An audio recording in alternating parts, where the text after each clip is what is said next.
ভরা বর্ষায় একদিনের ছুটিতে পূর্ব মেদিনীপুরের মহিষাদল সংলগ্ন অঞ্চল ভ্রমণের আমাদের অন্যতম গন্তব্য ছিল মহিষাদল রাজবাড়ি।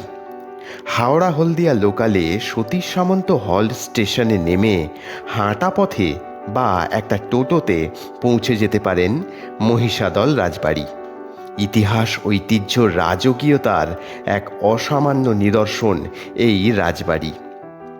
সবচেয়ে বড় কথা, শহুরে কোলাহল এখনও এই রাজবাড়িকে গ্রাস করেনি।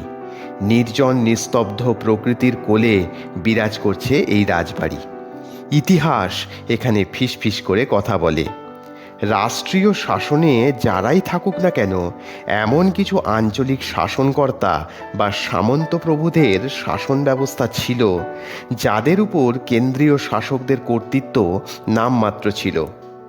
এরা নিজেরাই স্বাধীনভাবে আঞ্চলিক ভূখণ্ডগুলি শাসন করত। বাংলার মহিষাদলের রাজারা তাদের মধ্যে অন্যতম ছিল। অবিভক্ত মেদিনীপুরের প্রায় 900 স্কয়ার কিলোমিটার জুড়ে এই মহিষাদল রাজ্য নাকি ছড়ানো ছিল।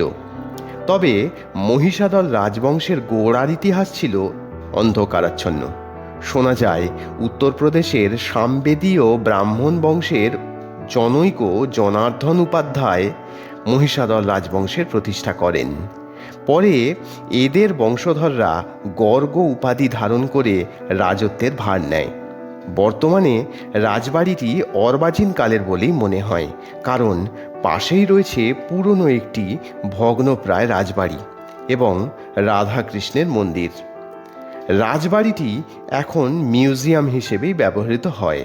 রাজবাড়ির প্রবেশ মূল্য 20 টাকা এবং রাজবাড়ি সংলগ্ন বেশ কিছু রেস্টুরেন্টও রয়েছে।